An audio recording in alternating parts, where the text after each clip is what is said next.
રાજકોટ સરદારધામ આયોજિત GPBS 2024 વિશે માહિતીની આપ-લે કરવામાં આગામી તારીખ 4ના રોજ એક્સપોનું આયોજન કરવામાં આવ્યું છે. આ સમગ્ર કાર્યક્રમ પરસાણા ચોક, નવા 150 ફૂટ રિંગ રોડ, સવારે 11 કલાકે પ્રેસ કોન્ફરન્સ યોજાશે.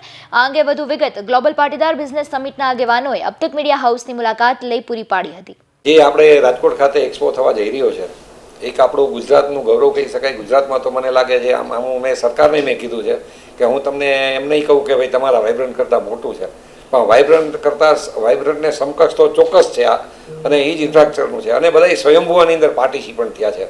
આજે 40થી ઉપરથી દેશના લોકો આમાં વિઝિટર્સ આવવાના છે, ઇમ્પોર્ટર બાયર આવવાના છે. B2B થી લાગીને નાની નાની ચીજોનો લોકોનો વ્યવસાય કેમ વધે એ આખવામાં પ્રયાસ છે. અને સૌરાષ્ટ્રના ઉદ્યોગકારોને એક મોટું પ્લેટફોર્મ મળી રહે, દુનિયા સમક્ષ એની તાકાત બતાવી શકે.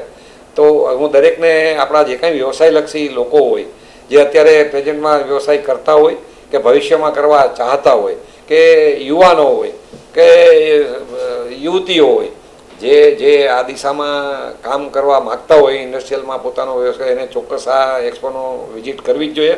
અને આપ સર્વે આવો. એમાં એક નાની નાની ચીજોનું ધ્યાન રાખ્યું છે. આપને માટે બધી વ્યવસ્થાઓ પણ ત્યાં રાખી છે, ભોજનથી લઈ. એટલે ફરી વખત હું આપ સર્વેને અપીલ કરું છું કે આ એક્સપોની મુલાકાત લ્યો. તારીખ 7 જાન્યુઆરીથી 10 જાન્યુઆરી છે. સવારે 9થી સાંજના 6:30 સુધીનો સમયગાળો રાખ્યો છે. અને આ એક્સપોની અંદર વિદેશથી અત્યારે 700થી ઉપર તો ઓલરેડી રજીસ્ટર થઈ ગયા છે. અને હમણાંથી અપેક્ષા છે કે 1000થી 1100 ફોરેન બાયરો આમાં આવવાના છે. સાંજના સાંસ્કૃતિક કાર્યક્રમોની પણ વ્યવસ્થા રાખી, એન્ટરટેનમેન્ટ માટે, કે લોકો આખા દિવસમાં થાક્યા હોય તો એમને ફ્રેશ થવા માટેની પણ વ્યવસ્થા રાખી છે. થર્ડ આપણું ત્યાં નવો 150 ફૂટ રિંગ રોડ છે, ત્યાં પરસાણા ચોક કે છે, ત્યાં જ રાખ્યો છે. એટલે લોકોને ઇઝી ત્યાં એપ્રોચ થઈ શકે, ઇઝીલી એને પાર્કિંગ મળી શકે. આ પાર્કિંગની પણ સારી વ્યવસ્થાઓ બધી રાખી છે અમે.